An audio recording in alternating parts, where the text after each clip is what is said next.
Programang ito ay rated SPG. Striktong patnubay at gabay ng magulang ang kailangan. Maaaring Isang mapagpalang araw mga kapuso ang mga dapat nating abangan sa Born to Shine. Akala ng lahat ay tuluyan ang natuldukan ng pangarap ni Jenny matapos siyang tanggalin sa Yumi at bitawan ang Astra M. Marami ang naniniwalang wala na siyang babalikan, ngunit ang mismong pagbagsak niya ang naging simula ng pinakamalaking pagbabalik niya sa industriya. Sa oras na halos mawala na siya ng pag-asa, isang tao ang dumating upang baguhin ang kanyang kapalaran.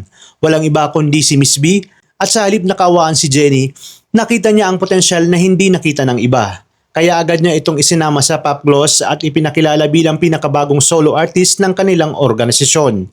Nagulat ang buong grupo, lalo na ang mga miyembrong hindi inaasahang magiging kakampi nila ang dating pinakamainit na karibal. Sa umpisa ay malamig ang pagtanggap kay Jenny, ngunit nang magsalita si Miss B, ipinahayag niya na personal niyang pananagutan ang karir ng dalaga at wala nang naglakas loob na tumutol. Sa loob lamang ng ilang oras, kumalat ang balita sa social media. Trending agad ang pangalan ni Jenny.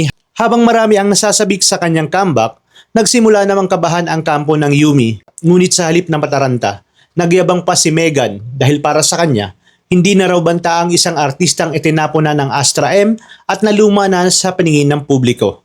Samantala, magkahalong saya at lungkot naman ang nararamdaman ng dating mga kaibigan ni Jenny sa Yumi. Hindi nila inakalang darating ang araw na ang dati nilang kasama ay magiging pinakamalaking katunggali nila sa entablado. Habang dumarami ang proyekto at sunod-sunod ang collaboration offers, halos wala namang pahinga si Jenny.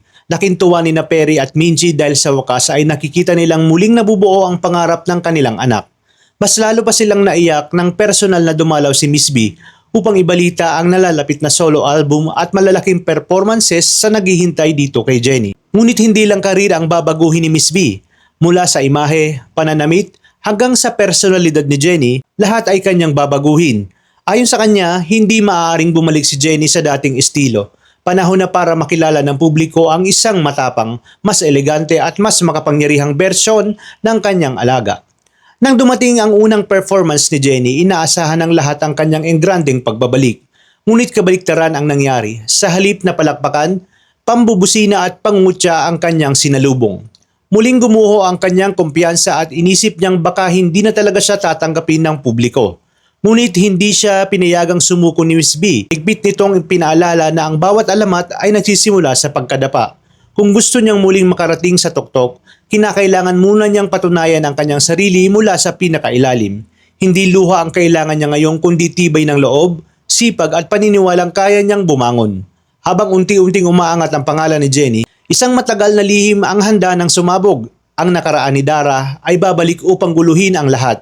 Isang lalaking matagal niyang itinago ang muling magpapakita at kasama nito ang katotohanang kaya niyang wasakin ang buhay ni Megan.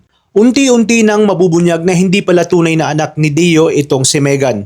Ginawa lamang siyang kasangkapan ni Dara noon upang itali si Deo sa pamamagitan ng isang pinakamalaking kasinungalingan. Ngunit kahit napilitang pakasalan siya ni Deo, ang puso nito ay kailanman ay hindi nawala kay Minchi. At ngayong nagbalik na ang lalaking nakakaalam ng buong katotohanan, wala nang makakapigil sa pagbagsak ng lahat ng kasinungalingan.